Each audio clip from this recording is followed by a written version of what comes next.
आज श्री मोक्ष प्रकाशित ग्रंथ से छठा अधिकारों पर આપણે સ્વાધ્યાય કરી રહ્યા છીએ। એમાં મૂળ ટોપિક અત્યારે કુદેવના સેવનનો નિષેધ સિટીવાળે કુદેવના સેવનનો નિષેધ કરવામાં આવે છે। પંડિતજી કહે છે કે અગર જો તારે મુક્તિના માર્ગમાં પ્રવેશ કરવો હોય, મોક્ષ માર્ગમાં પ્રવેશ લેવો હોય તો સૌપ્રથમ કુદેવના સેવન રૂપી જે દૂષણ છે એ તારે છોડવું પડશે। કુલ મળીને એમ કહેવું છે કે કુદેવ કુઘરો કુધર્મ એનો જે નિષેધ, એનો જે ત્યાગ છે એ એન્ટ્રન્સ એક્ઝામ છે। એને સૌ પહેલાં અગર એ એન્ટ્રન્સ એક્ઝામ અર્થાત તો પ્રથમ પાત્રતામાં આ વાત હોવી જોઈએ, એટલે એની ખૂબ જ ગંભીરતાથી આપણે અહીંયા ચર્ચા કરી રહ્યા છીએ। એના અંતર્ગત પેટા ટોપિકમાં યંતરાદિ જે દેવ છે એને પૂજવાનો અહીંયા નિષેધ કરવામાં આવે છે, કેમ કે અહીંયા મનુષ્ય જીવ થોડાક દેવોનું બાહ્ય સામર્થ્ય જોઈ કુતૂહલ જે દેવો કરે છે એનાથી ભોળવાઈ જાય છે અને શ્રદ્ધા સમર્પિત કરી અને આત્મહિત કહો અર્થાત કોઈ લૌકિક લાભ અર્થે એમાં આસ્થા કરી લે છે અને મોક્ષનો પુરુષાર્થનો લોપ કરે છે અને પાપ પુણ્યને આધીન થવાવાળી દશાઓ છે એને ભૂલી જાય છે। આવી બધી બાબતો આપણે ખૂબ ચર્ચા કરી। આમ મેં આજે અત્યારે જ્યારે બી તમને પ્રવચનના પહેલાં કંઈ બી વાત બતાવું છું, સમજી લો એ સારભૂત હોય છે, આગળ એને જેને પ્રૂવ કરવાનું હોય છે।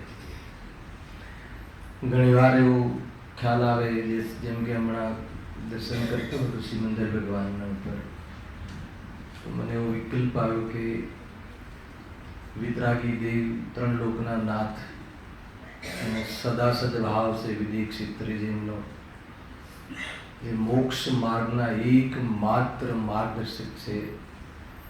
જીવને અનંત અનંત અનંત દુઃખના ભાવ કરવામાં કોઈ નિમિત્ત ભૂતું હોય તો વિતરાગી દેવ અર્યંત દેવ છે। જે દેવોને 100 ઇન્દ્રો નમે છે એવા દેવની સેવા સેવન આસ્થા છોડી અને કોઈ બહારમાં વ્યંતરાદિ જેવા તુચ્છ દેવની આસ્થા કરે તો આનાથી મોટું અજ્ઞાન ઓર કંઈ હોઈ શકે। એક વિચારણીય વાત છે કે જે દેવગતિનો દેવ સ્વભાવે તો એ પણ ભગવાન છે, પણ પર્યાયમાં આપણી જેમ એ પણ દુઃખી છે, અજ્ઞાની છે। ઠીક છે, એને દેવગતિના અનુસાર કોઈ પર્યામાં કોઈ વિશેષ સામર્થ્ય, વૈક્રિયક શરીર અને એ બધું એને પ્રાપ્ત છે, તો એનાથી મોક્ષ માર્ગમાં શું લાભ છે? એના કુતૂહલ કે એના કોઈ દ્વારા થવામાં આવતા કોઈ ચમત્કાર, જે પણ કહો, જે ભાષામાં, એનાથી મુક્તિના માર્ગમાં સમ્યક દર્શનની પ્રાપ્તિમાં એનું શું કામ છે? તો એ બધી વાત આપણે વિચારવી જોઈએ. એને લઈને જે ગઈકાલે કયો પ્રશ્ન હતો, અંતિમ 171 નંબરના પેજ પર પ્રશ્ન હતો, ત્યાં એ વાત ગઈકાલે ખાસ આવી હતી કે દેવગતિના દેવો પાસે બીજા જીવોને પરણમાવાની અથવા અન્ય પ્રકારે રોગ આદિ રૂપ પરિણમિત કરાવવાની નૈમિતિક અથવા એમાં નિમિત્ત બને એવી શક્તિઓ હોય છે. એ વાત તો કહી, પણ સાથે સાથે એ વાત બી કહી કે એમાં સામેવાળા જીવના પાપ પુણ્યના ઉદયને આધીન છે. અગર સહાયમાં નિમિત્ત બનવામાં જો એ શક્તિ બનવી હોય તો સામેવાળાનો પુણ્યનો ઉદય જોઈએ, અને એને હેરાન કરવામાં કોઈ નિમિત્ત બનવાની હોય શક્તિ તો સામેવાળાનો પાપનો ઉદય જોઈએ. એટલે એક પ્રકારથી તો દેવોના ઉદેવો આદિના સેવનનો જે કન્સેપ્ટ છે અથવા કોઈ જીવને મનમાં કોઈ એવી વૃત્તિ છે એ વ્યર્થ છે. કેમ કે જે પણ કાંઈ થાય છે બાહ્યમાં એ પાપ પુણ્યને આધીન છે અને મોક્ષ પુરુષાર્થને આધીન છે. મોક્ષ ન સાચા દેવ અપાવે છે કે ન કોઈ લૌકિક લાભ કુદેવ અપાવે છે. વાત એટલી છે કે મોક્ષ માર્ગનો કોઈ માર્ગદર્શન હોય સાચું તો વિતરાગી દેવો પાસે છે. એટલા માટે ક્યારેક વિકલ્પ આવે અથવા રાગ આવે કોઈ શરણમાં જવાનો, તો એકમાત્ર સાચા દેવશાસ્ત્ર ગુરુ સિવાય અન્ય જગ્યાએ કોઈ શરણભૂત નથી, અર્થાત તો આશ્રય કરવા લાયક નથી બહારમાં. એ વાત આપણે મગજમાં રાખવી જોઈએ. અને જો પ્રશ્ન કર્યો છે એનો થોડો આપણે જવાબ બી વાંચ્યો હતો, ફરીથી ત્યાંથી લઈએ છીએ. એટલી જેની શક્તિ હોય તેને માનવા પૂજવામાં શું દોષ છે? એને ભાઈ એને માનવું એટલે એમાં એની શ્રદ્ધા રાખવી, એનું શરણ લેવું, એની પૂજા કરવી, એની આસ્થા કરવી, એમાં શું દોષ છે? જ્યારે દેવમાં એટલી શક્તિ છે તો ભલે એ કોઈ આપણું કરતા નથી, ભલું ન કરે, બુરું ન કરે, એમાં નિમિત્ત માત્ર બને છે. ગઈકાલે એક વાત છેડી હતી કે જેમ તમે અર્યંત ભગવાન આદિ પણ ન આપણું ભલું કરી શકે, એને કરી શકે નહીં કરી શકે, એ બી તો નિમિત્ત માત્ર છે. ખ્યાલ તો બી આપણે એમની સેવા પૂજા કરીએ છીએ. તો પછી આ દેવોને પણ આપણી ભલે ભલું બુરું નથી કરતા, આપણું સ્વયં થાય છે, એમાં નિમિત્ત માત્ર બને છે, તો પૂજા કરી લેવામાં શું વાંધો છે? એમ અહીંયા આનો પ્રશ્ન છે. તો એક વાત એમાં ઉઠાવી હતી, તો અર્થ કહી દો એટલે આગળ આપણે વિષય ચાલે. કે કુદેવ આદિના પૂજન આદિ કરવામાં તો પાપનો બંધ થાય છે, મિથ્યાત્વનું ભૂષણ થાય છે. અને સાચા દેવ ગુરુ આદિનું જે સેવા કરવી કે એનું પૂજન આદિ સ્તવન આદિ કરવું, એમાં પુણ્યનો બંધ થાય છે. અને એનો સાચો અર્થ સમજે તો મિથ્યાત્વ ઢીલું પડે છે, અને એ રીતે પરિણામી જાય તો મિથ્યાત્વનો ભાવ થાય છે. ખ્યાલ આવે આટલી વાત? એને કેમ કે કુદેવાદી જે છે એ તો રાગી દ્વેષી જીવ છે, તો એના શરણમાં જવા પાછળનો ઉદ્દેશ શું હોઈ શકે?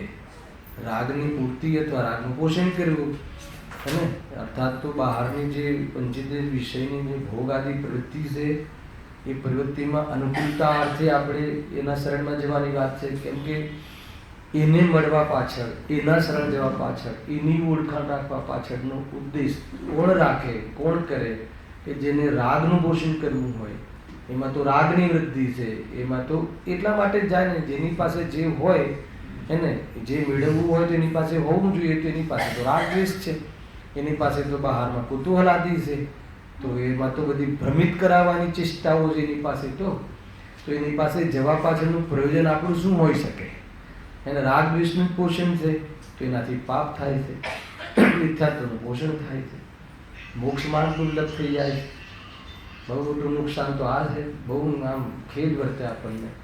અરે સૌથી મોટું નુકસાન એ છે કે આપણો મોક્ષ માર્ગ મેળવવો દુર્લભ થઈ જાય છે. હેલો, વિતરાગી દેવ પાસે કોણ જાય?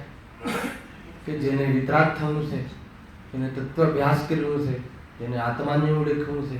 તો એ બધા પરિણામ પ્રાય મોહની મનતામાં થાય છે અને એમાં કષાય બહારમાં નિવૃત્ત થાય છે તીડ કષાયોથી. તો મન કષાયમાં શુભાવ થાય છે, એમાં પુણ્ય બંધ થાય છે. અને મૂળ તો એમને માનવાથી, એમના સ્વરૂપને માનવું એટલે શું? હે માનવું એટલે શું? ભગવાનને માનવું એટલે શું? તો એમના સ્વરૂપને આપણને જજવું અને એમની આજ્ઞામાં રહેવું. માનવાનો અર્થ આ છે. એમને કહેલા તત્વને અંગીકાર કરવા અને એ પ્રમાણેનો પુરુષાર્થ કરવો, એનું નામ માનવું છે. ખાલી મંદિર આવી જવું, ખાલી પૂજા પાઠ અષ્ટદ્રવ્ય બહુ ધામધૂમથી ચઢાવી દેવા, એનું નામ માનવું નથી. માનવાનો અર્થ એ છે કે તમે જે માર્ગે ચાલી રહ્યા છો અથવા જે માર્ગે ચાલીને કાર્ય કર્યું છે, તો એ કાર્યને અમારે ફોલો કરવા જેવું છે, એનું નામ માનવું. એવું લાગવું, એવું ભાસવું, એવું વિકલ્પમાં માનવું, એનું નામ માનવું છે. એટલે માત્ર કોઈ એક પ્રકારથી એની ચોપડીમાં, મુમુક્ષુની ચોપડીમાં ખાલી નામ લખાવી દેવું, ફોર્મ ભરી દેવું, એનું નામ માનવું નથી. એટલે કે નહીં, ઘણી વાર બી તમે માનો છો કે નથી માનતા. માનવું એટલે શું? આપણે શનિવારના ક્લાસોમાં નમસ્કારના પ્રકરણમાં બહુ લીધું. નમવું એટલે શું, નમવા પાછળનું શું રહસ્ય છે, એની આ વાત છે. તો અહીંયા કહે છે કે જે કુદેવાદીના સેવનથી, એના શરણ જવાથી, એમાં આસ્થા રાખવાથી, એમના પ્રત્યે પ્રેમ કરવાથી અથવા એમને કહેલી ચીજોમાં અનુસરણ કરવાથી એકલું પાપ બંધ થાય છે, એકલું મિથ્યા ભાવ વધે છે. અને દેવશાસ્ત્ર ગુરુ, સાચા વિતરાગી દેવશાસ્ત્ર ગુરુનું અનુસરણ કરવાથી, એમનું અનુકરણ કરવાથી, એ માર્ગે ચાલવાથી આ જીવને વિતરાગ માર્ગ અવસર મળે છે અને સાચો પુરુષાર્થ કરે, ખરેખર પુરુષાર્થ કરે. ખ્યાલ, એન્ટ્રન્સ એક્ઝામમાં પાસ થઈ ગયા પછી કોઈ ડૉક્ટર નથી બની જવાતું. પછી ડૉક્ટર બનવા માટે શું કરવાનું? એને આગળ જે એનું પુરુષાર્થ કે જે કરવું પડે ને. એટલે કુદેવ ગુરુ શાસ્ત્રની તમે શ્રદ્ધા છોડી દીધી, સાચા દેવની શ્રદ્ધા કરી લીધી, તો એને તો પ્રતીતિ થઈ જશે ને? તો કે ના, જ્યારે થશે તો એવા જીવને જ થશે, પણ પ્રતીતિ કરવા માટે સ્વયં પુરુષાર્થ કરવું પડશે. ભગવાનની સામે બેસી રહેવાથી કે માળા જપવાથી કે એમની જય જયકાર કરવાથી એમ કાર્ય નહીં થાય. એ તો અંદરમાં વિતરાગતા પ્રત્યે પ્રેમ હોય તો બાહ્યમાં થવાવાળું પ્રદર્શન છે, એ દર્શન નથી. દર્શન તો અંતરંગ પદ્ધતિમાં થાય છે. અને દેવનું દર્શન, આત્મદર્શન એ જ દેવ દર્શન, એ જ ભગવાનનું દર્શન. એના જીન દર્શન, નિજ દર્શન એ જ જીન દર્શન. તો નિજ દર્શન અંતરોન્મુખ પરિણતિ છે, એટલે એને જ જીન દર્શન થયું કહેવાય. પરંતુ પૂર્ણ ન થયું હોય ત્યારે બહારમાં ભક્તિ, પૂજા પાઠ એવા પ્રદર્શન બહારમાં જોવા મળતા હોય છે. એ કોઈ ધર્મ કે ધર્મનું કારણ નથી, પણ ધર્મની સાથે સહચાર ભાવ છે. જ્યાં સુધી પૂર્ણતા ન થાય ત્યાં સુધી બંને વાતો કહી દઉં એટલે તમને ક્યાંય ભ્રમ ના રહી જાય. કાં તો એકલી પૂજામાં, આજે તો આ જ ચાલે છે, કોઈ બી પક્ષમાં એકાંત, એને શુદ્ધ નહીંમાં પણ એકાંત કરે તો મિથ્યાત્વ છે. ખાલી વ્યવહાર નહીં, વ્યવહાર નહીંમાં એકાંત કરે તો વ્યવહારાભાસી પ્રગટ થાય છે, અને શુદ્ધ નહીંમાં એકાંત કરે તો નિશ્ચયાભાસી પ્રગટ થાય છે. એને નિશ્ચયાભાસી, વ્યવહારાભાસી આદિ શું છે? અને બંને નયો છે બંદી. અમને તો બંને નય માન્ય છે, બંને નયને સમાન માને તો ઉભ્યાવાસી રૂપનો વિકાર ઉત્પન્ન થાય, વિકૃતિ. અને ઉભ્યાવાસી, વ્યવહારાભાસી, નિશ્ચયાભાસી શ્રદ્ધાની વિપરીત પરિણતિ છે.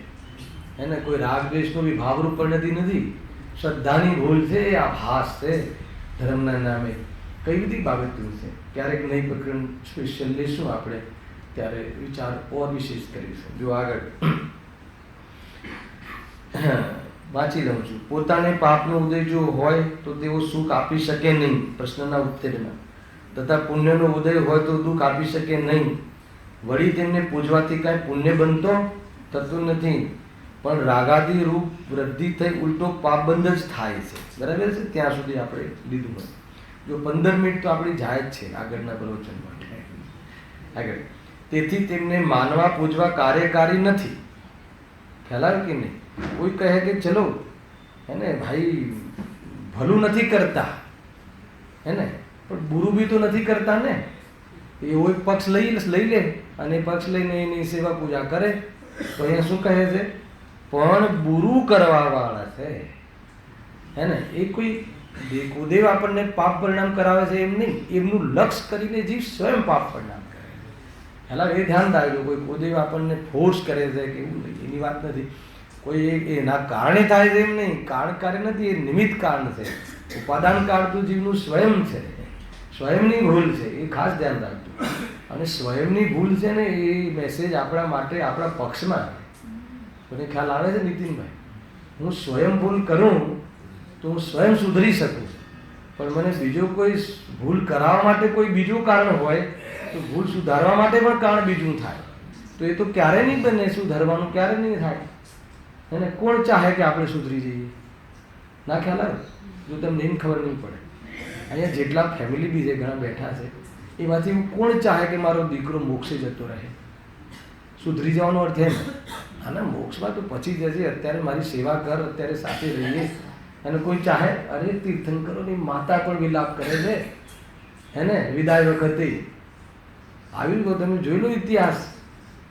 તીર્થંકરોની માતા એ પણ જ્યારે દીક્ષા લેતા હોય છે ને એ જીવો, ત્યારે પણ એ માતા વિલાપ કરે છે કે બેટા તું નાનો છે, તું કેવી રીતે સહન કરીશ. અરે બધાને ખબર છે કે આ તદ્ભવ મોક્ષગામી છે, એની લીલા તો પહેલાં થઈ ચૂકી હોય છે, એને જન્મ પહેલાં, ગર્ભમાં આવતા પહેલાં, અને પૂરા સમાજમાં, દેશમાં, દેશભરમાં એની ઘોષણા થઈ ચૂકી છે કે આ માતાના પેટમાં તીર્થંકરનો જીવ આવવાવાળો છે. તો પણ બસ રાગનું સ્વરૂપ એવું છે, માતાનું સ્વરૂપ એવું છે. કોનું? માતાનું, ગાયકનું નહીં, માતાના રાગનું. હું માતા છું કે ગાયક છું? એટલે ગુરુદેવશ્રીએ ઘૂંટાવ્યું કે પહેલાં નક્કી કર તું માતા છે કે ગાયક છે, પછી બીજી વાત, હે ને. હા, તું ગાયક છે ખબર પડી જાય પછી માતા કેવી રીતે છે વાંધો નહીં આવે. એ બી આવ્યું હતું આજે, આ શબ્દમાં નહોતું આવ્યું પણ આવ્યું હતું. જેને શુદ્ધાત્માની ખબર હોય, જેને આત્માનો અનુભવ હોય, એને પર્યાયમાં થતા રાગાદીનું અને પર્યાયમાં થતા વિકારનું અને પોઝિશનોનું યથાર્થ જ્ઞાન હોય છે, એને જ ભેદ જ્ઞાન હોય છે. હલાવે કે નહીં, એ રીતે છે. બહુ બહુ ઉત્કૃષ્ટ વિષય છે, ન્યાયના વિષયો છે ભાઈ, હે ને. એ છે જો હવે વ્યંતરાદિક તરફથી લખે છે. વ્યંતરાદિક મનાવે પૂજાવે છે. વ્યંતરાદિક પોતાને શું છે? મનાવડાવે છે, પૂજાવડાવે છે. એવી જાતિની કુતૂહલ પ્રવૃત્તિ હોય છે ખોટી, તે તો કુતૂહલાદિ જ કરે છે. પાછું લઈ લીધું, એ કુતૂહલાદિ કરે છે, આપણામાં કંઈ કરી ના શકે. આપણે પ્રભાવિત થઈને આપણું કોન્ફિડન્સ ખોઈ દઈએ એ વાત જુદી છે. કહેલાય કે નહીં, એ ના જ કરે, કરવા જેવું કરે કે તું ગમે એટલા તું જંતર મંતર બતાવ, તું ગમે એટલા બહારનો તું બધા તું પ્રયોગ કર, અમે પ્રભાવિત નહીં થઈએ. કેમ કે અમને છ દ્રવ્યનું સ્વરૂપ, ચેતનનું સ્વરૂપ, દ્રવ્યની પૃથકતા, ગુણ પર્યાવત દ્રવ્યમ, વિરેન્દ્ર ભગવાને જે વસ્તુનું સ્વરૂપ જોયું છે અથવા વસ્તુનું જેવું સ્વરૂપ છે એવું કહ્યું છે, એનું બરાબર અમને એને ધારણામાં અને શ્રદ્ધાનમાં છે, એટલે અમને કોઈ ફરક પડતો નથી, અમે પ્રભાવિત થઈએ એમ નથી. ભાઈ એ રીતે છે આ, તારે જે કરવું હોય એ કર, ડરવાની કોઈ વાત નથી એમ. જો તે તો કુતૂહલાદિ જ કરે છે, પણ કાંઈ વિશેષ પ્રયોજન રાખતા નથી. બીજું શું કરી શકે? કુતૂહલ છે બીજું શું કરી શકે એમ કહે છે. જે તેમને માને, જુઓ ડર કોઈને લાગતો હોય તો આ કથન બરાબર યાદ કરી. જે તેમને માને પૂજે તેનાથી કુતૂહલ કર્યા કરે, બરાબર છે. જે તેમને માને પૂજે તેની સાથે કુતૂહલ કર્યા કરે. જે ન માને એની પાસે તો જાય જ નહીં, એ કહે છે. એટલે જે ડરે એને ડરાવે, દુનિયામાં પણ આ સ્વરૂપ છે અત્યારે બી. તમે ડરો તો ડરાવે, ના ડરો તો કોઈ ના ડરાવે. હલાવે કે નહીં, એ રીતે છે. જે તેમને માને પૂજે તેનાથી કુતૂહલ કર્યા કરે, તથા જે ન માને ન પૂજે તેને કાંઈ કહે નહીં, એની સાથે તો એ ભીડે જ નહીં. એને ખ્યાલ છે કે આ મારા વશમાં નથી આવે એવો એમ, એ તો એના વશ થઈ જાય, કમજોર હોય, ગોળવાઈ જાય, એને જીવ દુઃખી કરે, એને હેરાન કરવામાં નિમિત્ત બને, બીજું કાંઈ નહીં. હેરાન તો જીવ સ્વયંની ભૂલથી થાય છે. આ વાત ધ્યાનમાં રાખજો. ઉપાદાનને ભૂલીને કોઈ વાત નથી. જૈન શાસનના એક દ્રવ્ય બીજા દ્રવ્યનું કરતું નથી એવા સિદ્ધાંતોના ખંડન થઈને આ કોઈ વાત નથી. એને રાખીને આ બધી વાતો છે, એ મગજમાં રાખજો એમ. જો તેમને પ્રયોજન જ ન હોય તો ન માનવા પૂજવા વાળાને તેઓ ઘણા દુઃખી કરે, બરાબર છે. અને જે ન માનવા પૂજવાનો નિશ્ચય છે તેને તેઓ કાંઈ પણ કહેતા દેખાતા નથી. બીજું કોઈ પ્રયોજન તો છે નહીં, ખાલી હેરાન કરે છે, બીજું શું છે? જો હા, જો તેમને પ્રયોજન જ હોય, જો એને કોઈ પ્રયોજન હોય, કોઈ જીવો મને માને, બધા મને માને અને બધા મને માને તો હું મુક્ત થઈ જાઉં કે હું એ થઈ જાઉં એવું માને, એવું કોઈ પ્રયોજન હોય એને, તો ન માનવા વાળાની પાછળ પડી જાય કે ના પડી જાય? તો અહીંયા કહે છે કે તો ન માનવા પૂજવા વાળાને તેઓ ઘણા દુઃખી કરે, પણ દુઃખી કરી શકતા નથી. કેમ નથી કરી શકતા? પેલો દ્રઢ છે, પેલો એવી આસ્થા ધરાવતો નથી એને છે.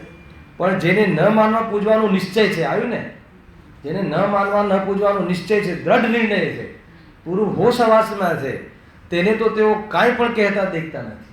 એની પાસે ફરકે નહીં, ભલે બાજુમાં જ બેઠો હોય પણ તમને કંઈ કરે નહીં. વળી પ્રયોજન તો સુધાદિકની પીડા હોય તો હોય, પાછું એક પ્રયોજન યાદ કરાવ્યું એમને. કોઈને બહુ પ્રયોજન શું હોય? ભૂખ લાગી હોય, કોઈની પાછળ કેમ પડી જાય? કોઈ બીજું પ્રયોજન હોય, ધન જોઈએ તો ન, એને ધન જોઈએ છે કે દેવગતિમાં ધન નથી ચાલતું, આપણા રૂપિયા ત્યાં નથી ચાલતા. ખ્યાલ આવે કીધી ત્યાં હજારની નોટ નથી ચાલતી, સાચી હજારની નોટ પ્રફુલભાઈ જમા કરી હોય તો વાપરી નાખજો. હવે સોનગઢમાં પ્રસંગ છે, આપી દેજો. શું કહ્યું કે ત્યાં નથી ચાલતી, અને આ બધી સભાવાળા ક્યાં જવાના? દેવગતિમાં, હે ને? બીજે ક્યાં જાય? દેવગતિમાં જાય કોણ? આપણે નહીં જઈએ તો એટલે સીટ તો ત્યાં છે જ પાકી, પણ ત્યાં આ હજારની નોટ નથી ચાલતી, ધ્યાન રાખજો. એટલા માટે જે છે નહીં આપી દેજો, એમ કહેવું છે મારે. જો તેને તેઓ કાંઈ પણ કહેતા દેખતા નથી. વળી પ્રયોજન તો સુધાદિકની પીડા હોય તો હોય, પણ તે તો તેમને વ્યક્ત થતી નથી. માનો સુધાદી લાગે તો એને તો કોઈ વ્યક્ત કરવાની કે રોટલા લેવાની કે એની વ્યવસ્થા કરવાની, દેવગતિના દેવોને એવી કોઈ પ્રકારનું જીવન હોતું નથી. એને એ તો વિચાર કરે, અમૃત જરે વાત પતી ગઈ એમ.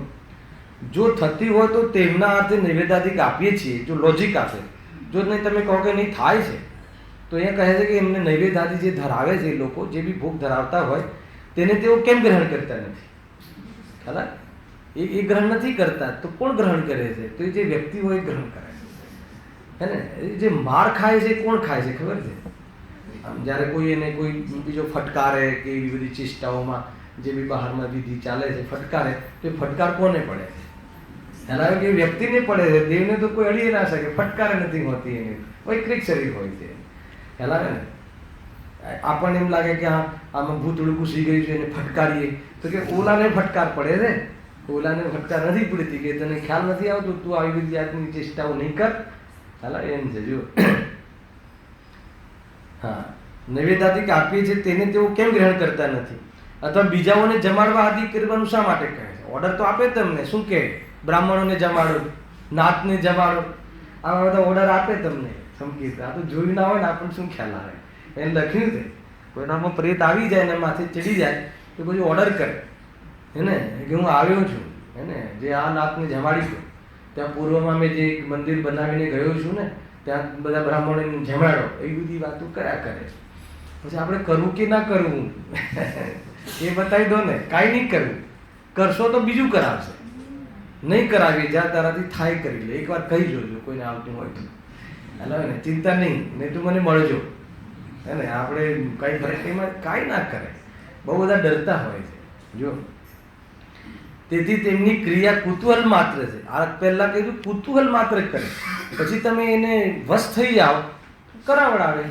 તમે વશ નહીં થાઓ, પ્રતિકાર કરો. અપમાન કરવાની વાત નથી, પ્રતિકાર કરો. ખ્યાલ આવે તો કાંઈ નહીં થાય.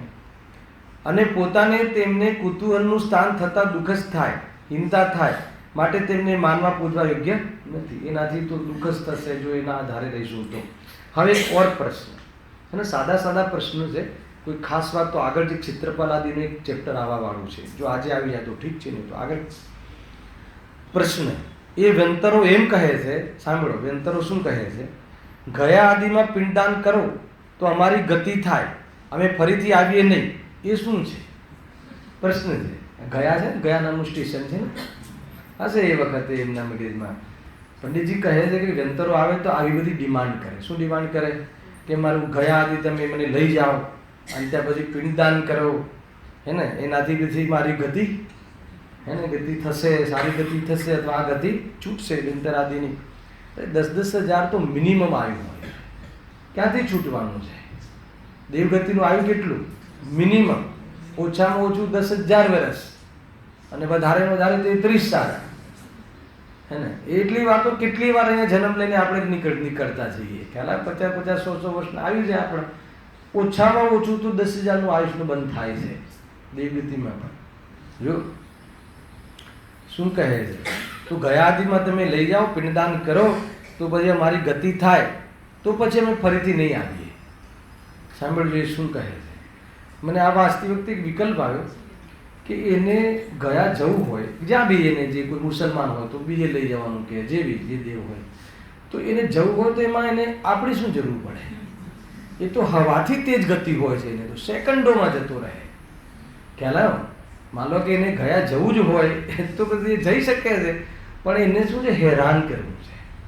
એને એ જીવ સાથે લેનદેન છે, ઋણાનુબંધ છે, તો એને હેરાન કરવું છે, બીજું કાંઈ નથી કરવું. હવે એને હેરાન કરવું છે એટલે આવી જાતિની ચેષ્ટાઓ કરે છે. જો જીવોને પૂર્વભવના સંસ્કાર તો રહે જ છે, આ વાત બી બહુ ખતરનાક છે, હે ને? અને વ્યંતરોને પૂર્વભવના સ્મરણ આદિ વિશેષ સંસ્કાર છે.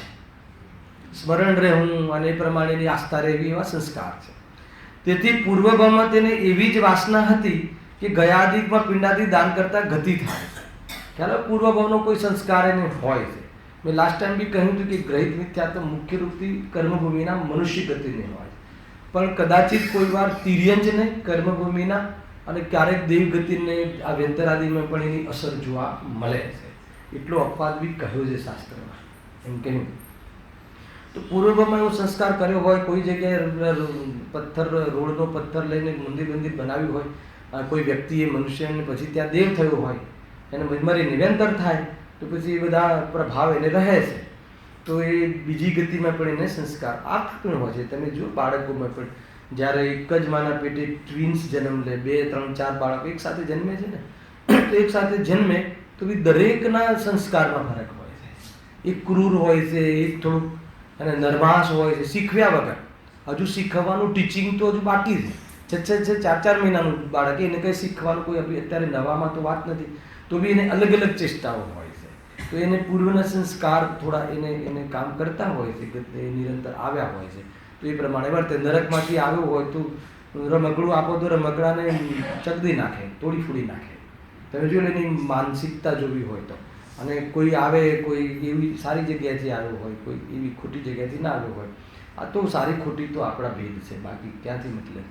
હાલા તો એ તમે એ જેવી ઊંટ આપો કે બળદ આપો કે કોઈ તિર્યંજનું પૂતળું આપો તો બરાબર આમ એને સાચવે, પડી ના જાય એવી કેર કરે.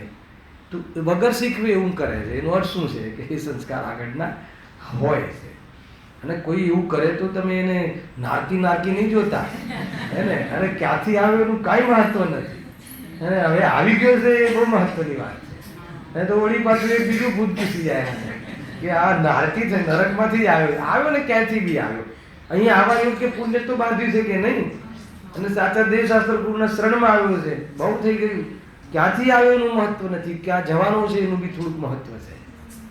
હલાવે કે નહીં. અને ક્યાં જવાનું છે વર્તમાન પર નિર્ભર છે, એટલે વર્તમાનનું બહુ મહત્વ છે. હલા ક્યાં જવું છે? અરે આત્મા અસંખ્યાત પ્રદેશની બહાર હોતો જ નથી. એવું ધારી લે, એવું માની લે, સત્યને ઓળખી લે તો 2-5 ભાવોમાં આવવા જવાનું બંધ થઈ જાય. હલાવે કે નહીં. સિદ્ધાલયમાં અશરીરી થઈને બિરાજમાન થઈ જાય. ગજબનું ભાઈ, બહુ અવસર, બહુ જોરદાર અવસર મળ્યો છે એને. મને તો વારંવાર અંદરમાં વાંચવું અને સમજવું ત્યારે એટલો મહિમા આવે છે કે આપણને આ ચાન્સ મળ્યો છે, છતાં આપણે લૌકિક વ્યવહાર ને વેપાર ને દ્વંદ ને ફંદ ને નિંદા ને આ ને તે ને એમાં ઉપયોગ ખોટો, એમાંથી વ્યર્થ છે, એમાંથી કાંઈ મળવાનું નથી. અરે હું તો કેટલી વાર કહું છું કે જે ભાવ તમે નીચેની નિંદા કરો છો, અથવા ન્યૂઝપેપરમાં જે પણ પ્રકારના લાસ્ટ લેવલના ભાવો આવે છે, એવા ભાવો આ જીવે કેટલી વાર કર્યા? અનંત વાર કર્યા. મિથ્યાત્વને લઈને જેટલા બી પાપ થઈ શકતા હોય એ બધા જ પાપ 1 વાર 2 વાર નહીં, અનંત વાર કર્યા. હવે એ પાપની કથા કરીને શું મતલબ છે? અને કોઈએ કર્યા શું? મેં અનંત વાર કર્યા એમ માનીને નિવૃત્ત થઈ જાય. હલાવે કે નહીં ભાઈ, આવા ભાવ મેં અનંત વાર કર્યા. અને એને જે કરી રહ્યો છે એ પર્યાયની ભૂલ છે, પણ ગુરુદેવે શીખવાડ્યું છે ને, બદલાઈ જશે, પલટાઈ જશે, ભગવાન બનવાની ક્ષમતા છે. બીજભૂત પરમાત્મા તત્વ છે, રો મટીરિયલ છે ભગવાન બનવાનું. જે સમયે એકવાર એનો ઉપયોગ ખુલશે અને એની સામે જોશે તો પરમાત્મા બનીને ઊભી થશે પર્યાય. તું એને ઓછો નહીં માન, વર્તમાન પર્યાયથી નહીં જો, સંયોગથી નહીં જો, સ્વભાવથી આદત કપાળ જોવાની દરેક વસ્તુને હલાવે કે નહીં, તો કહે છે કે તને કોઈ પણ પ્રકારના અંદરમાં ઉદ્વેગ નહીં થાય. ભાઈ આટલી મેથડ મળી છે, રીત મળી છે, વિધિ મળી છે, હે ને, મફતમાં મળી છે ઋષભ? આપણને એવું લાગે છે મફતમાં મળી છે. આ 100-200 રૂપિયા આપીને શીખે તો એવું લાગે કે આપણે ખર્ચ્યું છે, કંઈ કિંમત છે. અરે તે કેટલી કિંમત ચૂકવી છે આ મળવા પાછળ તને ખબર નથી, એમ કહે છે. એવા પુણ્ય બાંધ્યા છે ત્યારે આપણને આ પંચમ કાળમાં અનેક પ્રકારની હાનિના કાળમાં, હાનિઓના ક્ષેત્રમાં પણ આપણને એક એવી મજબૂત ચીજ મળી છે, એને ખ્યાલ આવે. એકવાર દેખાઈ જાય સાચું તો નિહાલ થઈ જાય. એ તો આ બેહાલ થઈને રખડે છે. આપણે ખ્યાલ આવે, અરબો રૂપિયા હોય એ પણ બેહાલ છે. અહીંયા તો એ બધી મેથડો છે. ખ્યાલ એ રીતે જો ક્યાં આવ્યા હતા? હા, જીવોને પૂર્વ ભવના સંસ્કાર તો રહે જ છે અને વ્યંતરોને પૂર્વ ભવના સ્મરણથી વિશેષ સંસ્કાર છે. તેથી પૂર્વ ભવમાં તેને એવી જ વાસના હતી કે ગયાદિકમાં પિંડાન આદિ કરતા ગતિ થાય છે. ઘણા લોકો અત્યારે પ્રવૃત્તિ બી કરતા હોય છે એ બધી. તેથી તેઓ એવા કાર્ય કરવાનું કહે છે. હવે જો આગળ આવ્યું, મુસલમાન વગેરે મરીને વ્યંતર થાય છે, તેઓ એ પ્રમાણે કહેતા નથી. એ ગયાનું નામ દેતા નથી. શાનું નામ દેશે? મસ્જિદમાં લઈ જાઓ, બીજું શું કહેશે? અને મુમુક્ષુ વ્યંતર થાય તો સોનગઢ લઈ જાઓ. હલાવે કે નહીં? આપણે સોનગઢ જ વારંવાર જતા રહીએ છીએ પ્રફુલભાઈ, હે ને. આપણે કદાચ અહીંયાથી નીકળી ગયા અને દેવમાં ગયા તો શું કહેશું? ભાઈ મને તું સોનગઢ લઈ જાઓ, હે ને. એમ જ કહેશે, બીજું શું કહેશે? જો અરે એને તો શું જરૂર છે? ત્યાં બધા એકથી એક ચડિયા હતા જીવ સ્વર્ગમાં છે. આચાર્ય કુમકુમ દેવ, એને અમરચંદ્ર દેવ છે ને, બધા ઊંચા ઊંચા જીવો છે, ગુરુદેવ શ્રી, એ બધા છે ત્યાં જીવો. એમને મળી લેવાનું અને ત્યાંથી વિદેશ ક્ષેત્રમાં જવાની વ્યવસ્થા છે, અહીંયાથી નથી. વિદેશ ક્ષેત્રમાં જે ધાર્મિક જીવો જાય છે ને, એ તો સૈયામાંથી ઉઠતાની સાથે સીધા જાય વિદેશ ક્ષેત્રે ભગવાનને મળવા. ડાયરેક્ટ વિતરાગ ભગવાન, શ્રીમંદિર ભગવાનના દર્શન કરવા જાય. એવું બધું લખ્યું છે, ઇતિહાસ તમે વાંચો, બધું છે અંદર. પ્રથમ યુગોમાં ઘણી ચર્ચા છે. હેલો, જય જયકાર બોલાવે, એમ નરકમાં હાહાકાર બોલાવે ને, એમ અહીંયા જય જયકાર બોલતો હોય છે કોઈ એવો અહીંયાથી ખાસ ધાર્મિક વ્યક્તિ જાય તો. અને બધી ત્યાંથી સીધો, ત્યાં તો કોઈ બચપન તો હોતું નથી, સીધી યુવાની આવે છે, હે ને. સૈયામાંથી ઊભો થાય, યુવાન જ હોય, સીધા બધી શ્રીમંદિર ભગવાન પાસે વાણી સાંભળવા જાય છે, દિનભર વાણી. બોલો, બીજું કંઈ કામ તો છે નહીં ત્યાં તો. ખ્યાલ આવે કે એ રીતે છે. અહીંયા તો ઘણા કામ હોય છે પ્રફુલભાઈ, રિટાયર થયા પછી બી ઘણા કામ હોય છે. એવું છે જો. હા, મુસલમાન વગેરે મરીને વ્યંતર થાય છે, તેઓ એ પ્રમાણે કહેતા નથી. કેમ નથી કહેતા? કે એને સંસ્કાર એ નથી, એને સંસ્કાર મક્કા મદીનાનો છે, એટલા માટે. તેઓ પોતાના સંસ્કાર રૂપ જ વાક્ય કહે છે. જો સર્વ વ્યંતરોની ગતિ એ જ પ્રમાણે થતી હોય તો બધા સમાન પ્રાર્થના કરે, એટલે અલગ અલગ પ્રકારના પરિણામો હોય છે. પણ એમ તો નથી, એમ સમજવું. ટૂંકમાં અંતમાં એમ કહે છે કે આ વ્યંતર આદિ પણ એક પ્રકારથી આપણને લાગે કે એક પ્રકારથી મજાક જેવી ચીજો છે. અને અહીંયા અંતમાં લખે છે કે એ પ્રમાણે વ્યંતર આદિનું સ્વરૂપ સમજવું, અને એમાં કોઈ પૂજ્યતાની વાત નથી, એમાં પૂજ્યતાનું કોઈ લક્ષણ નથી, એમાં પૂજવાનો કોઈ અર્થ નથી. ખ્યાલ આવે? એમને પૂજવાનું એટલે એમને માનવાનો અર્થ નથી, એમને શ્રદ્ધા રાખવાનો કોઈ અર્થ નથી. કેમ કે એ ભલું બુરું કરી શકતા નથી. ભલું બુરું શાને આધીન છે? પોતાના દ્વારા કરાયેલા પાપ પુણ્યને આધીન. અને એ મોક્ષે પણ લઈ જતા નથી. સ્વયં તો વિદેશ ક્ષેત્ર જઈ શકે, આપણને ન લઈ જઈ શકે. અને આપણે જે મુક્તિને પ્રાપ્ત થવી છે સિદ્ધાલયમાં સિદ્ધ બનીને, એમાં પણ એમનું કોઈ પણ યોગદાન હોતું નથી. બાહ્યમાં કોઈ યોગદાન હોય તો પંચપરમેષ્ઠીનું છે, એ બી માર્ગદર્શન. અને ખરેખર કોઈ એમાં સિદ્ધાલયમાં જવાનું કોઈ રિયલ કારણ હોય તો પોતાનું ઉપાદાન છે, ભગવાન આત્મા. બરાબર છે? એટલે આપણને આટલી ખબર પડે તો હવે શ્રદ્ધાને ક્યાં નમાવી ક્યાં ન નમાવી એટલો વિવેક કરી લેજો. કોઈ પણ દીવાબત્તીનો કોઈ મેટર હોય તો કોઈ ગુરુ કરી જ કેવી રીતે શકે? કોઈ કરી જ કેવી રીતે શકે? તું જેટલું એને એ માનીશ, જેટલું એના પ્રત્યે ખોટી શ્રદ્ધા અંધશ્રદ્ધા રાખીશ, એટલું તને વધારે સતાવશે. ઓર બી વાતો કરવાનું કહેશે, કાંઈનું કાંઈ કહેશે. શું કરીશ તું એને? અરે જેના પ્રત્યે પ્રેમ છે એવા જીવનું, એવા બાળકનું તને બલિ આપવાનું કહેશે. 11 જણનું થયું કે ના થયું બધાને ખબર છે. કોઈ એક તો હશે ભાઈ, મહેન્દ્રભાઈ વાંચ્યું ને પેપરમાં, 11 જણે એક સાથે એક સરખી પોતાને ત્યાં આત્મહત્યા કરી લીધી એક સાથે. એમાંથી મને બધા પ્રસ્તાવો, અને કોઈ પણ બાહેમાં કોઈ બાવા ભુવાઓથી પ્રભાવિત હતા, અને કોઈ કહીને કયા ગયા હતા કે ભાઈ તમે આ રીતે મરણ કરશો તો ક્યાં મળશું આપણે બધા? મોક્ષની સ્વર્ગમાં. એને સ્વર્ગને મોક્ષ કહે છે એ લોકો, વૈકુંઠ કહે છે એને, સ્વર્ગને મોક્ષ કહે છે એ લોકો. તો કે આપણે હું સ્વર્ગમાં તમારી રાહ જોઉં છું, તમે એક સાથે આ રીતે કરજો તો આપણે બધા ત્યાં મળીશું. બોલો હવે આટલી મૂર્ખામી, મનુષ્ય ભાવ, મનુષ્ય જીવન જેના માટે મળ્યું હતું, તો આવી અંધશ્રદ્ધા નથી તો શું છે? બરાબર, ભારતની રાજધાનીમાં આવું કાર્ય થાય છે. બાકી તો હવે શું કહેવું, ઝૂંપડપટ્ટીઓનું તો શું કહેવું, હે ને? મોટા મોટા લોકો આમાં ફસાય છે અંધશ્રદ્ધાઓમાં. કોઈ નિયમ છે કે આપઘાત કરે તો નિયમથી તિર્યંશમાં જાય? શું? કોઈ જે આપઘાત કરે તો નિયમ ના, નરકમાં જાય. નરકનો નિયમ છે. ના, નરકનો નિયમ.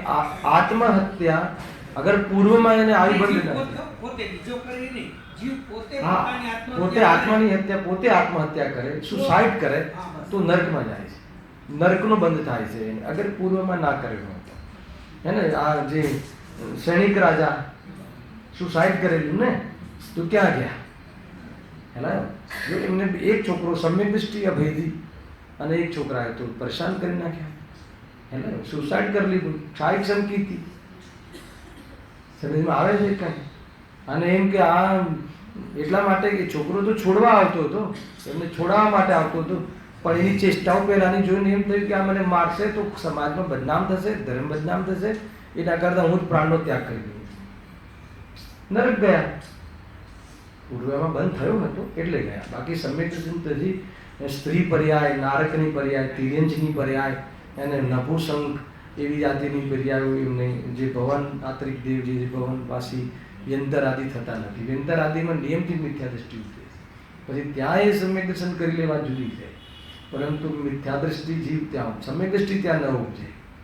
એના પરંતુ આત્મહત્યા કરે એ જીવ નિયમથી નરકમાં જાય છે. અને કદાચ જેને પૂર્વમાં બંધ થઈ ગયો હોય એને આવી જાતિના એને ગતિ એવી મતી, હે ને, અને મતી એવી ગતિ, બે છે. બે પોતપોતાની રીતે સત્ય. છેલ્લે જ્યાં જવાનું હોય ને એવા પ્રકારના ભાવ આવી જાય.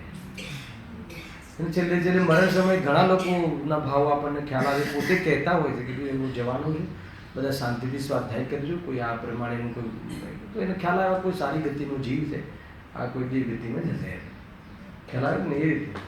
પણ જે આવા પ્રકારના પરિણામોથી મરે તો એ આત્માના પ્રદેશો શરીરથી બહાર નીકળે, એને એટલી આકુરતા હોય છે એ વખતે.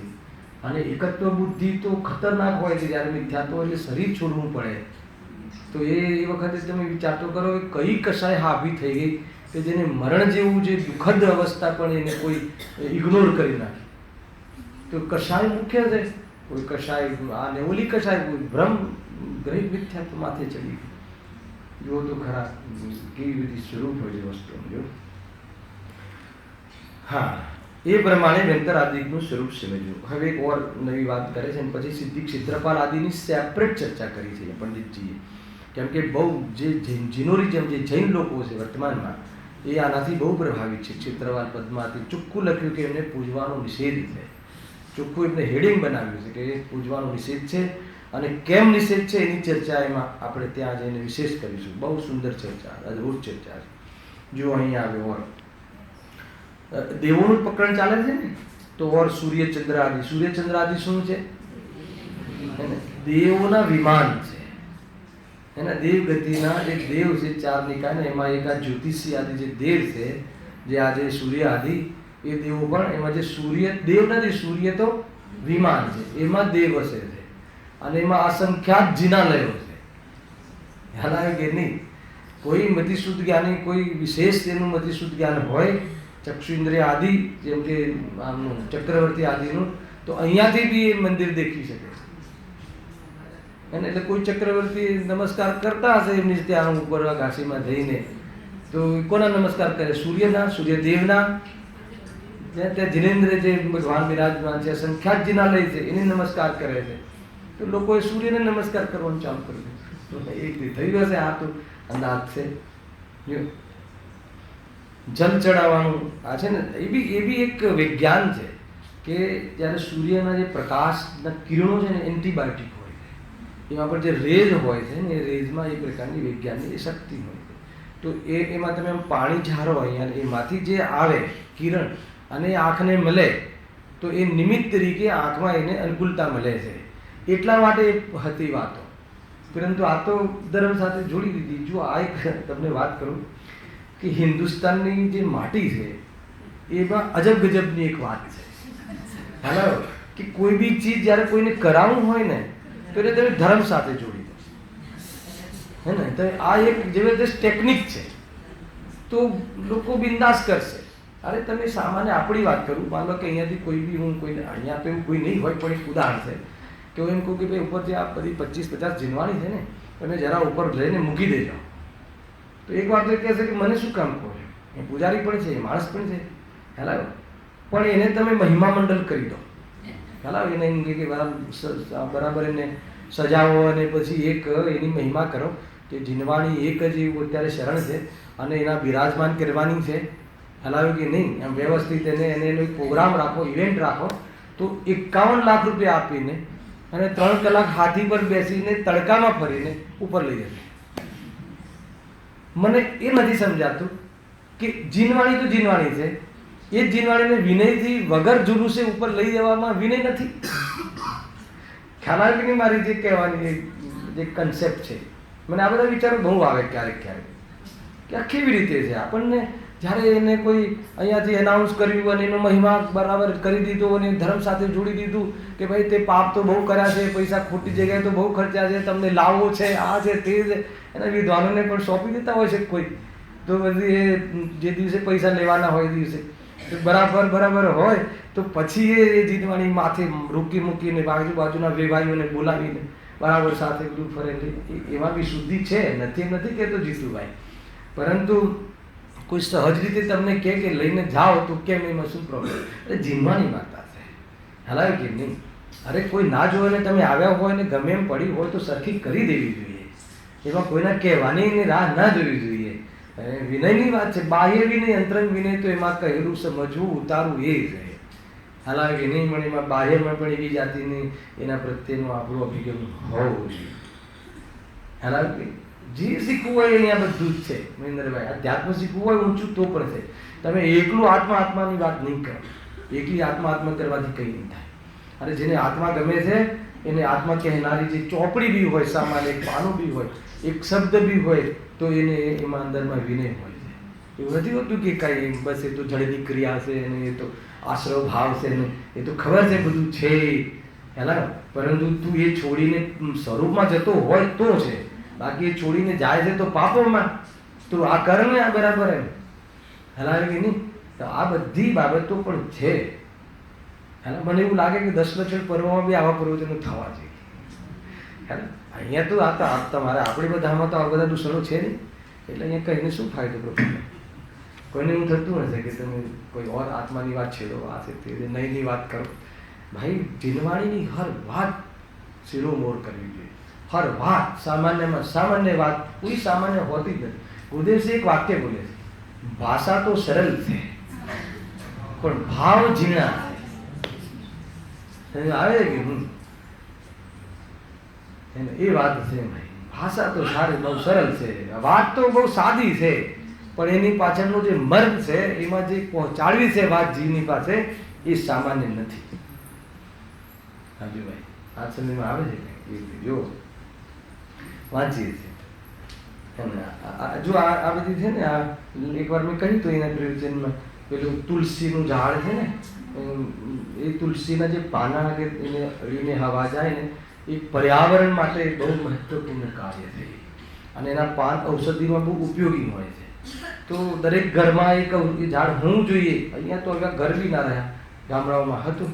તો એ રજૂઆત હતી એ વખતે સરકારની, પણ કોઈ એમને ના કરે. ઇન્ડિયન પબ્લિક એને ધર્મ સાથે જોડી દો, તો પછી એ ઘેર ઘેર તમારે ત્યાં એ છોડ જોવા મળે, પ્રદક્ષિણા ફરે, એને પાણી બી આપે અને બધું કરે. તો બસ આ મૂર્ખતા છે. અને એ તો એક માત્ર આ શું છે, ઘણી વાર મને એવું લાગે કે આ જે તમારે ઝાડ કપાવવું કે કાપવાની વાત હોય ને તો સૌથી મોટો ગુનો કહે છે. ગજબની વાત મને એકવાર એવું લાગ્યું કે આ એક કોઈ જીવતા જીવની હત્યા કરી દે તો એ મોટું પાપ નથી ગણતા એ લોકો, પણ એક ઝાડ કાપે BMCમાં તો એ બહુ મોટું એમાં ગુનો ને બહુ તમને એરેસ્ટ કરે ને આ કરે ને તે કરે. તો મને એમ લાગે કે એકવાર તો એવું થયું શરૂઆતમાં કે આ જીવો પ્રત્યે આટલી બધી અંદરમાં કરુણા છે. હેલા તો પછી ખ્યાલ આવ્યો કે આ જીવ માટે કરુણા નથી, ઝાડ ઉઘાડે તો પર્યાવરણ ચોખ્ખું રહે એટલા માટે આ બધી વાતો હોય છે. બાકી તો માંસાહારી હોય છે બધા મરાઠા કોર્પોરેશનમાં તો એને ક્યાં અંદરના દયાને ક્યાં અંદરમાં કરુણાની વાત આવે છે. ખ્યાલ આવ્યો કે નહીં? તો કાંઈ દમ નથી ભાઈ. હે ને ભાઈ, એને પૂજવાની વાત નથી. કરુણા ન હોવી જોઈએ એમ નથી કહેવું.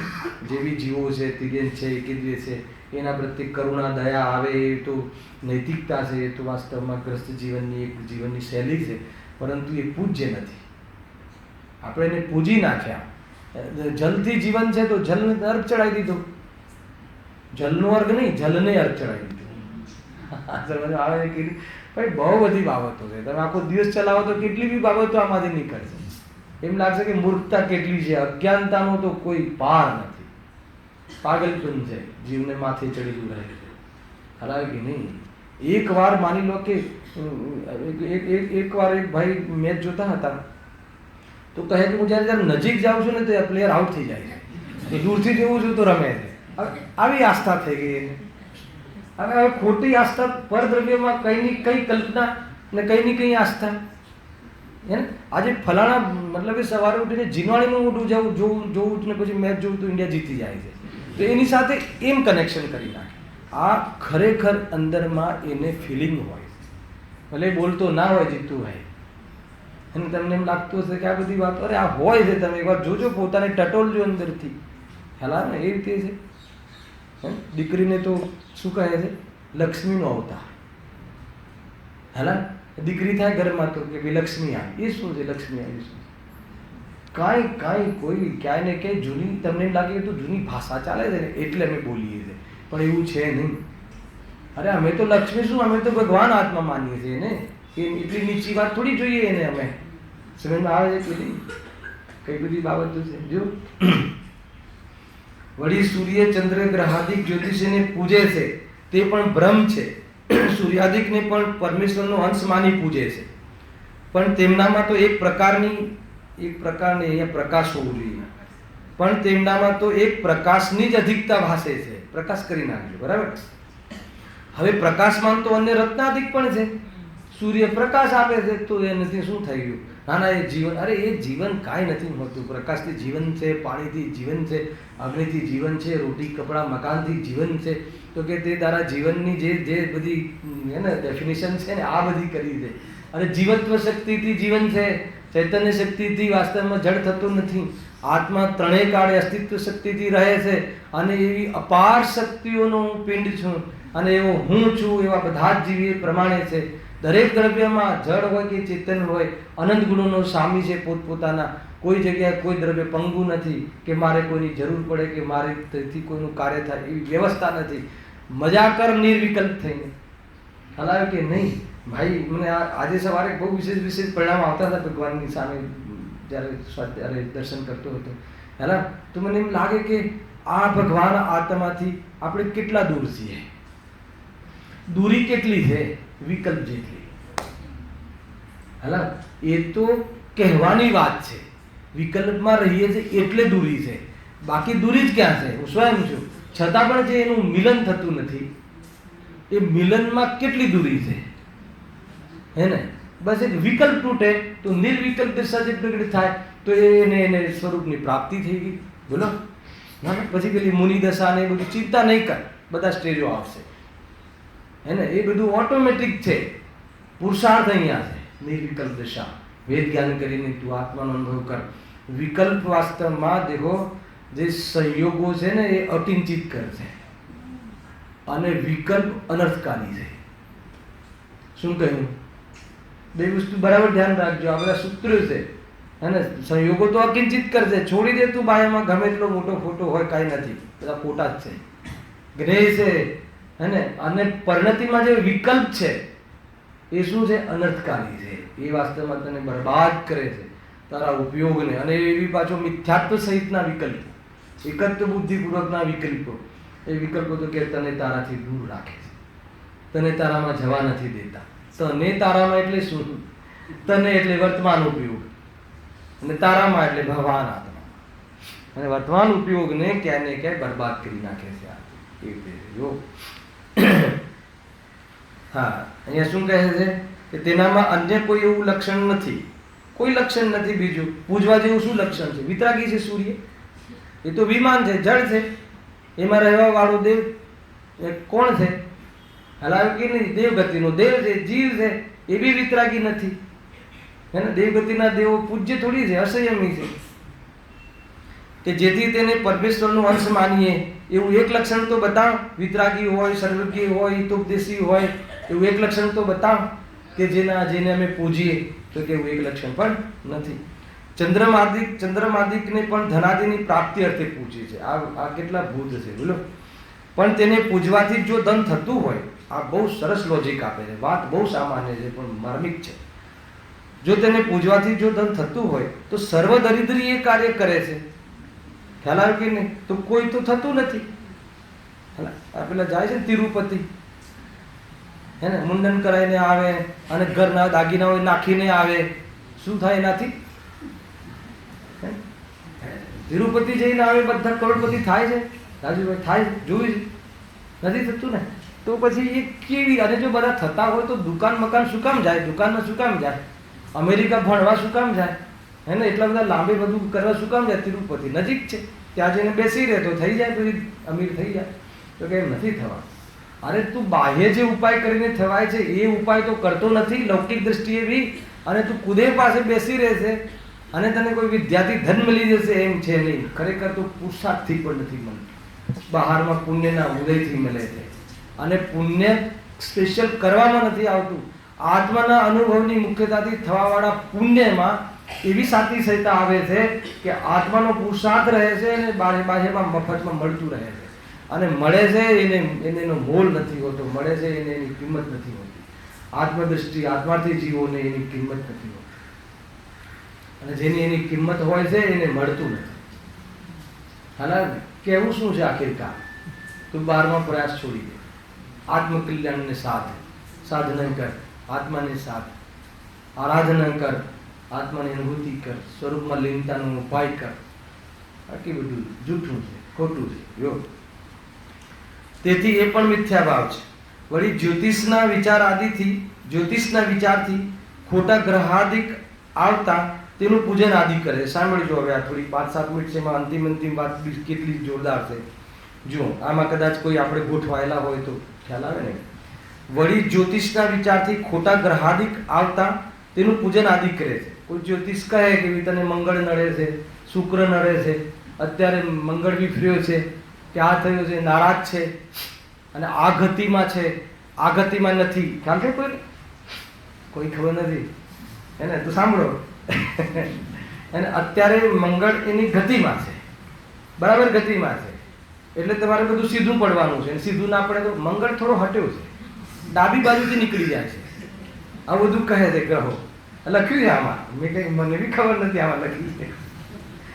જમણી બાજુથી નીકળે ને તો સારું, ડાબી બાજુથી નીકળે તો સમજી લો કે તમારે પનોતી છે. તો હવે શું કરવાનું? ફેરવો. ખ્યાલ એમ કહે લખ્યું હતું ના. એના માટે પછી વ્યવસ્થા છે કે અમુક ગ્રહ માટે અમુક કલરનો પથ્થર એમાં તેજ હોય છે. પથ્થર લાલ લીલા તમારો પ્રશ્ન તો એ ગ્રહને કંટ્રોલમાં કરવો હોય, એને આપણા વશમાં કરવો હોય. હવે રાજુભાઈને બી વશમાં કરવો અને મારે વશમાં કરવો તો શું કરવું? ખેંચાખેંચી થશે ને રાજુ? તો કે લીલા કલરનો પથ્થર અમુક ગ્રહ માટે પ્રભાવિત છે, અમુક કલરનો પથ્થર અમુક ગ્રહ માટે પ્રભાવિત છે. તો એના માટે એ ગ્રહના એ પથ્થરની વીંટી તમે પહેરી રાખો. હાલા કામ મિથ્યાત્વ નથી, મિથ્યા ભાવ નથી. અરે તારી સાથે જે બી તને બહારમાં ભલું બુરું થાય છે, જે બી સુખ દુઃખ થાય છે, એનું કારણ ગ્રહ છે. કે એનું કારણ તારા પાપ પુણ્ય છે. તો તારા પાપ પુણ્ય સામે તારા પરિણામોને જો ને, અને પરિણામોને જોવા માટે પહેલા અપરિણામીને જો ને, પરિણામને બદલવા માટે અપરિણામી તરફ લક્ષ કરવાનું છે. તો એ બધી વાત છે મુખ્ય, પણ આ નથી જોતો. જો કામ તો પરિણામ તો નારકી ના કરે અને સ્વર્ગ ચાહે, ક્યાંથી મળે? સમજ આવે છે આખી વાત? એ રીતે છે, પુણ્યની રુચિ રાખે અને મુક્તિ ચાહે. પછી આ ફિલ્ડમાં આવી જાય ધર્મક્ષેત્રમાં, તો પુણ્યની રુચિ રાખે અને પછી મુક્તિ ચાહે, તો કહે છે કે પુણ્યને ઉપાદેય માને એવી સૌથી મોટું પાપ છે, અને પુણ્ય ભાવ અલ્પ મન કશાય છે. હાલાવે કે નહીં, કોઈ જગ્યાએ ઉભા રહેવાની અહીંયા નથી જગ્યા આપણી પાસે. ખાલી આત્મા સિવાય બીજી ક્યાંય બી રહેવું પાપ છે. હાલા સ્વરૂપની બહાર આવે તો કસાયમાં જ હોય. હાલા ચાહે શુભ હોય કે ચાહે અશુભ હોય, અધ્યાત્મમાં તો બંને કસાયના ખાતા નથી. આશ્રવ ભાવ સમજ આવે છે કઈ? હવે જોરદાર વાત છે. જો તો પછી શું છે એનું બી થોડુંક ધ્યાન કરી લઈએ આજે. 2-3 મિનિટ ભલે એક્સ્ટ્રા થાય. તેથી એ પણ મિથ્યા. વળી જ્યોતિષના વિચારથી ખોટા ગ્રહાદિક આવતા તેનું પૂજન આદિ કરે છે, તેના અર્થે દાનાદિક આપે છે. પછી ભાઈ 1 કરોડનું દાન આપો તો ગ્રહ રીઝી જશે, મંગળ ગ્રહ તમારા ફેવરમાં થઈ જશે. મૂર્ખ છે. કમાયેલા મેં કમાયેલા એવા માનેલા પૈસા આપી દે મફતમાં. મૂર્ખ છે. પણ તે તો જોવા લખ્યું ઉદાહરણ આપે છે. પણ તે તો એટલે પેલા ગ્રહ આદિનું જવું આવું તો જેમ હરણ આદિ પોતાની મેળે ગમન આદિ કરે છે, હવે તે પુરુષને જમણી ડાબી બાજુએ આવતા આગામી સુખ દુઃખના જ્ઞાનનું કારણ થાય છે. આ વાત સમજવા જેવી છે. ખ્યાલ આવ્યો? એ જે જ્યોતિષ ગલત છે એમ નથી કેવું, જ્યોતિષ છે. જૈન ધર્મમાં, જૈન શાસ્ત્રોમાં જ્યોતિષનો બહુ મોટો વિષય છે, પણ જ્યોતિષ જ્ઞાન કરાવે છે. ખ્યાલ આવે કે નહીં? એ ગ્રહની જે દશા છે જ્ઞાન કરાવે છે. તો જ્ઞાન કરીને શું કરવું? તો ગાયકનું જ્ઞાન કરને ભાઈ. ભલા માણસ તું ગ્રહનું જ્ઞાન શું કામ કરે છે? હે ને? ત્યાં સિમંદર ભગવાન પાસે જાય તો બી શું જોવે? શું જોવે? પાછળ શું હોય છે સિમંદર ભગવાનની પાછળ? ભામંડળ. એમાં શું થાય? ભવ દેખાય આગળ પાછળના. તો ભવ જોઈને પાછો આવે. સિમંદર ભગવાનને જોઈને ના આવે કે ભવના ભાવ કરવાના ભાવને ન પ્રગટ કરે. એવું છે. અરે છતાં પણ તને વિકલ્પ આવ્યો કે ભાઈ શું છે બતાવો, અને તને કોઈ કહી દે કે ભાઈ મંગળ ગ્રહ કે આ ગ્રહથી જ્ઞાન એ થાય છે કે તારે આવી બધી દશાઓ થવાવાળી છે, તો તું એની બદલવાની ચેષ્ટા નહીં કરતો, પણ તું એવા સમયે ભેદજ્ઞાન કરવાની ચેષ્ટા કરજે. આપણને કોઈ એમ કહી દે કે ભાઈ સાંજે તમારે અહીંયાથી વિદાય લેવાની છે, આ દેહમાંથી તમારે જવાનું છે, કોઈ કહી દે તો ઉપકારી છે. હલાવ્યું કે નહીં? તો ભાઈ મારી પાસે જે 8 કલાક છે તો કરવા લાયક કાર્ય કયું છે એ કરી લો. કયું છે? એને આત્મહિત, બીજું કાંઈ નહીં. ચાવી બાવી બતાવવાની વાત નથી. એટલે એક માટે હા. નહીં તો પહેલા ચોપડી શોધે, કઈ ચોપડી નીતિનભાઈ ક્યાં રાખી છે કે નહીં, ક્યાં કેટલા મૂક્યા બતાવી દઉં સંકિતને છોકરાઓને, કે વળી પાછા છોકરાઓ તારા ભોળા છે અને બધી કોઈ આપશે નહીં સામે ચડીને. કન્ફર્મ કરવા બેસી જાય કે આટલા છે આટલા છે. અરે તું શું કન્ફર્મ કરે છે? તું શું કરે છે? હલાવે કે નહીં? એ વાત છે. જો પણ કાંઈ પણ સુખ દુઃખ આપવા તે સમર્થ નથી, ખાલી જ્ઞાનનું કારણ થાય છે. તેમ ગ્રહાદિક સ્વયં ગમન આદિ કરે છે, અને તે પ્રમાણે યથાસંભવ યોગ પ્રાપ્ત થતા આગામી સુખ દુઃખ થવાના જ્ઞાનનું કારણ થાય છે. જેટલી બી બહારમાં જે પણ કોઈ જેમ કે હરણ નહીં, બિલાડી આડી ઉતરે, જમણી બાજુથી જાય તો સારું કે ડાબી બાજુ, ડાબી આંખ ફરકે સારું કે જમણી, બધું છે ને. તો કહે સંકેત છે, એ તને જ્ઞાન કરાવે છે. હે ને? ગુરુદેવશ્રી જયારે ચડ્યા ને હાથી હોદ્દે તો ધોતિયું ફાટ્યું ને, તો અપશુકન થાય કે સુકન થાય? હવે આ મામલામાં કઈ રીતે કેવું? સુકન અપશુકન તો માનતા નથી આપણે. અરે એ સુકન અપશુકન નથી, આમ લખેલું પણ છે. એ બતાવે છે કે કઈ આપ જે જઈ રહ્યા છો ત્યાં કોઈ એને માર્ગ નથી. ઈશારો તો કર્યો હતો, દસ્તક તો આપ્યું હતું, પણ આપણી આંખ ન ખુલી. એટલે ગુરુદેવશ્રી કે મારી આંખ ન ખુલી, પણ ક્રમબદ્ધમાં હતું જ નહીં. આંખ ખુલી ત્યારે ખુલી, પણ ખુલીને વાત બદલી ગઈ. સમજમાં આવે છે આખી વાત? ટૂંકમાં કોઈ જે આ બધું પહેલા છે ને, નિમિત્ત જ્ઞાનનો બહુ મહિમા હતો. પહેલા આ બધું હતું નહીં. બધી આ બધી તો કોઈને ખ્યાલ આવે કે હવા આવી આવે તો હવે આ બાજુથી પવન આવશે, વાવાઝોડું આવશે, તો નિમિત્ત જ્ઞાન હતું. તો આપણે એ પ્રમાણે સાવધાન રહેવાની વાત હતી. બસ એટલી જ વાત છે. હે ને, કોઈ એમ ન માની લે કે કોઈ શુક અને અપશુકનની કોઈ વાત અહીંયા કન્સિડર કરી છે, હે ને. એ બધું સંકેત જ્ઞાન છે, નિમિત્ત જ્ઞાન છે. જ્ઞાન થાય કે ભાઈ કોઈ એવી વાત આવવાની છે તો પછી આપણે તૈયાર રહેવું, અંદરમાં મક્કમ રહેવું, વેદ જ્ઞાન પરિપણે રહેવું, એ પ્રેરણા લેવી જોઈએ, એમ અહીંયા કહે છે. એ પ્રમાણે યથાસંભવ યોગ પ્રાપ્ત થતા આગામી સુખ દુઃખ થવાના જ્ઞાનનું કારણ થાય છે, પણ કાંઈ સુખ દુઃખ આપવા માટે તે સમર્થ નથી. સુખ દુઃખ આપવા માટે નિમિત્ત કોણ છે? પોતાના કર્મો. અને સુખી દુઃખી એટલે સુખાભાસ સુખ દુઃખ એ થવા પ્રમાણે કારણ કોણ છે? પોતાના પરિણામ, હે ને. મોહરાગ દ્વેષ એટલે મોહરાગ દ્વેષ મટાડે તો સુખી થાય, સરવાળે તે આવવું જોઈએ. અને જેમાં મોહરાગ દ્વેષ નથી એવો સ્વભાવની દ્રષ્ટિ કરે તો મટે તે આવવું પડે. જે ગુરુદેવ શ્રી 45 વર્ષ આપણને આપણું એડ્રેસ બતાવ્યું છે, હવે એડ્રેસ પર ગમન તો સ્વયં કર્યું. હલાવે કે નહીં? એમ છે. જો કોઈ તેમનું પૂજન આદિ કરે છે તેને પણ ઈષ્ટ થતું નથી. સાંભળો અંતિમ વાત. કોઈ તેમનું પૂજન આદિ કરે છે તો પણ ઈષ્ટ થતું નથી, તથા કોઈ નથી માનતા, નથી કરતા છતાં તેને ઈષ્ટ થાય છે તો બી અનુકૂળતાઓ મળે છે. માટે તેમનું પૂજન આદિ કરવું તે મિથ્યા ભાવ છે. કોઈ ગ્રહમાં ના માનતો હોય તો એને ઈષ્ટ થાય છે, અને કોઈ માનતો હોય ને વિધિ કરે તો એ અનિષ્ટ થાય છે. એટલા માટે બહારમાં બુરું ભલું બુરું થવું કર્મને આધીન છે, ગ્રહને આધીન નથી. ગ્રહ તો જ્ઞાન કરાવવા અર્થે છે, જ્યોતિષ માત્ર જ્ઞાન કરાવે છે. એનો કોઈ ઉપાય કરી શકે બાહ્યમાં એવું કોઈ સ્વરૂપ નથી. એ અહીંયા વાત આવે છે, એ પ્રમાણે સમજવું. અહીં કોઈ હવે અલગ પ્રશ્ન છે, એની ચર્ચા નેક્સ્ટ સહેજાનંદી સુર સ્વરૂપી અવિનાશી